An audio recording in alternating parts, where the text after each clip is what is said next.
That's a bit better. Take two.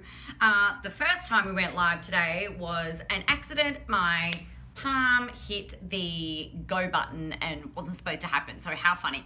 So good morning, everybody. Welcome to Q&A Wednesday. It is a really lovely day here. We're expecting a beautiful warm top of 20 degrees in winter. It's completely ridiculous. Good morning, Catherine. So I've had some questions over the last week about webinars. Good morning, Joe, which you guys, if you followed me for any length of time, you know I'm really passionate about running webinars, and that kind of ties in to the other big question that I had, that is around going global and how to, should you do that? Would you do that? When's the right time? And that type of stuff. So first things first, I wanted to talk into this thing about why webinars. And this kind of ties into the second part of the Q&A for today, I guess. For me, webinars are really important. It should be an important part of your marketing funnel in order to be able to connect and engage with people. Now, there's a couple of schools of thought around this. Number one, the first school of thought is webinars are dead. Why would you do them? They are boring and they make me want to stab myself in the face. Well, if that's your attitude to webinars, then your webinar will probably be boring, and that would be really unfortunate, because if you're bored with your webinar, guess what? You people are probably going to be bored with your webinar. So, you know, there is that. The thing for me though, where webinars become really powerful tools in your marketing process is when we're delivering them live. Please, for the love of God, don't do a pre-recorded webinar. You know, I'm not going to get on my soapbox about that this morning because we'll be here all day. Do a live webinar. The reason that you want to do them live is because it's a bit like this. You know, I've seen Catherine jump on, I've seen Joe jump on, some other people watching live right at this moment, and I can't see who they are, but good morning and welcome. And the thing is it gives me the ability, and it will give you the ability, to be able to engage and interact with them in a way that also helps other people. So if you think about it from a group training program, or if you go to a live training event with a smaller room of people, think about the way that you learn from other people's questions. I know for me, I can be sitting in a conference or a room and I won't necessarily have, you know, when they say, has anyone got any questions? And I'm sitting there like, I got nothing. Like, I'm loving what's going on, but I don't really have any questions. And then the person next to me asks a question. I'm like, oh yeah, that's a really great question. You know, I wish I'd thought about that one. And I get to learn from the questions that other people ask. Hey, Joan, good morning. Good morning. Happy Wednesday. So I guess that's one of the things why webinars work so well, is because you learn, your people rather, will learn from the questions and the interactions that you have with the rest of the people who are on there. Can pre-recorded webinars work? Yes, they can, but the show up rate is really great. In terms of the results that you might get, I find that you've got to put a lot of money in. It's really mass volume based in order to be able to get applications or make sales. I've spent tens of thousands of dollars testing that so that you don't have to. Live webinars are much, much better. And to me, it's like, well, why would you not spend a couple of hours a week running it live, connecting and engaging with your audience, finding out what their real-time questions are, building a genuine, and this is the kicker for me, it's about building a genuine connection with the people who are on there, because you just can't replicate that on a pre-recorded one. So webinars are really, they're really powerful marketing tools. Okay, it's a bit like Facebook Lives and stuff like that. I see you guys popping in, I answer your questions, and we interact and engage like that. So the next question that tends to come up is, well, how often do I run webinars? Well, that's a really excellent question. And for me, my advice is always the more frequently you can run them, the better, because you're going to be able to test, measure, refine, tweak in a much faster timeline than if you run them less frequently. Now, I know that it can sometimes take you running a webinar, the same webinar, 4 or 5 times in order to be able to iron out the kinks that are in your webinar, to work out, oh, that slide didn't really work, or that kind of fell flat. That was really powerful. You know, I kind of need to hammer that point home really, really well. So it can take 4 or 5, maybe 6 of those before you work out what works really well and actually get it converting at its optimal conversion point. So if you think about it, if you're like, oh, you know what, I just don't even have the space to run one more than once a month, then it might take you 3, 4, 5, 6 months to see if it's working, right? And that to me is like, why would you even freaking bother? It just takes too long. So what I would be doing is running them weekly, maybe twice a week, and looking at your lead gen and get that going in order to be able to get people registered. Now, from my clients and from the results that my clients have had and from the results that I've had, your goal should be to have 100 people registered for every webinar that you do.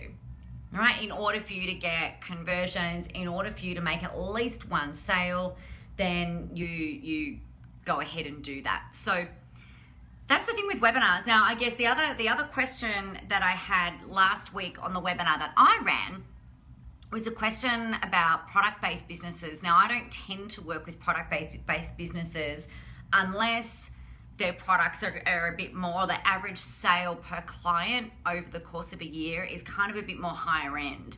Now, the reason for that is that you're going to be spending money on lead generation and on traffic in order to get these webinar registrants. So it's really important that we're able to get a return, right? Because you're not doing this for the fun, or maybe you are, but most people who are running webinars, who are building businesses, it's not about just doing it for the sake of a glorified hobby. Most people are doing it in order to make money, right?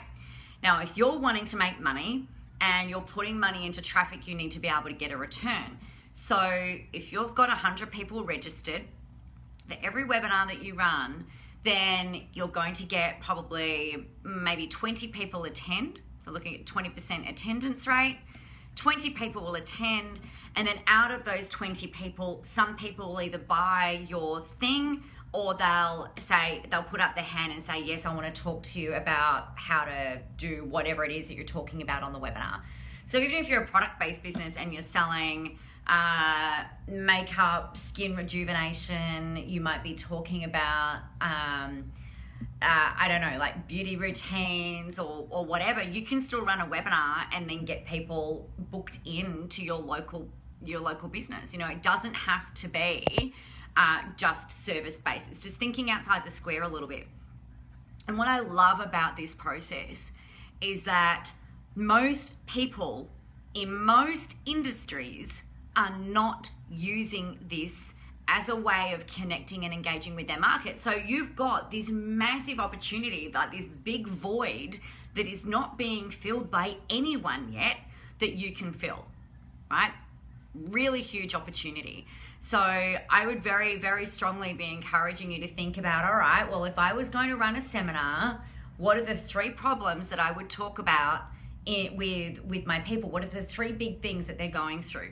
So I'm writing a book, right? Well, I've written a book and I'm currently working with my editor. And what we were talking about, I had a session with her last night, and it's really interesting because she pulled me up on a couple of things, which is the power of someone having their external eye, or having someone else's eyes on your stuff, right? And she said, you know, the 3 problems that you seem to be talking into in your book is we don't know how, we don't have enough time, and we don't have enough confidence in order to be marketing yourselves and getting yourselves online. And I'm like, yep, that's great. She said, all right, but you've talked about solving problems for people, but you've gone into this book with a whole bunch of assumed knowledge, or you're assuming that your audience knows a bunch of stuff. And I've gone like, oh my God, you're right. You're so right. So when I'm talking about problems that you're solving, I want you to think about the stuff that keeps your audience up at night. What are the big things? Because I think that's, that can be a bit of a sticking point, which I go through all the time with my clients, but I didn't think about with this book. It's so funny. So if the problem is, like, you might be talking to people, the problems might be motivation, or the problems might be self-doubt or self-sabotage. Like, that's a really big one. Like, do you go and buy a gym membership and then not go? Do you go on a diet and you're really great through the day, and then you eat all of the chocolate and drink all of the wine and, treat your body badly in the evening? Are you the kind of person that goes and buys courses but then doesn't implement? You're essentially self-sabotaging your stuff. Think about how you apply this into your own business. So on your webinar, you can talk into, hands up if you're a classic case of self-saboteur, and you could talk about that, right? So think about the problems that you're solving for people. What are the solutions that you provide, and work a way, or think about a way that you can make that work within your webinar. That's the webinar stuff. If you've got other questions about that, let me know if this is making sense to you guys, please and thank you. Show me some love. Let me know that you can hear me. So that would be that. The other big question that, like I said, that I wanted to really address today is around going global or going national or going state-based or staying local. So the beauty of webinars is that you can use your webinar to reach all corners of the globe, okay? So that's one way of being able to reach internationally and have a massive global presence. However, the thing with going international, and I've done this multiple different times over the last 6, 7, 8 years, and sometimes it's worked and sometimes it hasn't. People overseas, regardless of whether you're watching me right now from the US, from the UK, from New Zealand, from Australia, it doesn't matter. People in other countries kind of have different nuances and different ways of not processing, but listening to the language and the way that you're speaking and the way that you're talking.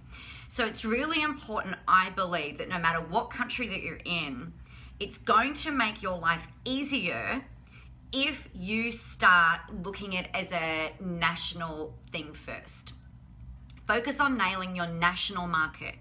Focus on nailing your Australian marketing or your US marketing, or like New Zealand and Australia, they're the same. If you're in Europe, then focus on Europe. And I guess the things are like that things are a little bit different economically, no matter what country you look in, and there's just different ways of being able to communicate. So it will cost you less time, less money, and less stress if you focus on your own country first. Okay, now, or your own state first, depending on what it is that you're doing. So nail that first, and then once you've got that little puppy working, and the way for me, what that means is that you've got your marketing working, you're generating revenue, you're closing, you've nailed the process, whichever way it is that you're doing that. And then once we've got that one humming along, we don't turn it off, right? We keep that going. And then we duplicate that out in another country or another region, and we keep that one going, because that's going to look after your financial household, right? It's going to have you bringing in your money and whatever else. This over here, then we've got to start testing and measuring and tweaking and seeing what works, seeing what converts. Get that one little humming. And then once you've got that working, then you can go over here. Now, I know that it might feel a little boring, and I know that probably for the majority of you, your stuff works for everybody, no matter where they are in the world. It doesn't matter what language they speak, it probably works. But it will cost you less time, less money. Your momentum will build faster if you go here first and then go in here. Now, my stuff, to give you a working example, my stuff is pretty universal, right? I'm teaching marketing, I'm teaching lead generation, I'm teaching Facebook, I'm teaching how to build online courses. You know, I'm teaching how to leverage you and your voice and get yourself out there. Now, that whether you're in Europe or whether you're in Australia or whether you're in the US or Asia, like it's the same, right? Because humans fundamentally are pretty similar. But when I've taken the marketing that works really, really well in Australia and I plonk that in to marketing in the US, my lead generation costs are pretty similar, right? So it costs about the same to generate leads. It costs about the same to get those people registered for webinars. It costs pretty much the same to do everything in here, but the conversions are less, I've found. So the way that the lead gen works, but then the marketing process and the nuances, they kind of need their own little silo to work within and things like that. So that's my little thing on that. So work in one region first, then duplicate it out, but keep that thing going. All right, hope that helps you guys. So that's me for today. That were the two big things that came up over the last week. I hope that's helpful for you. Let me know what your biggest insight is from this or your biggest takeaway.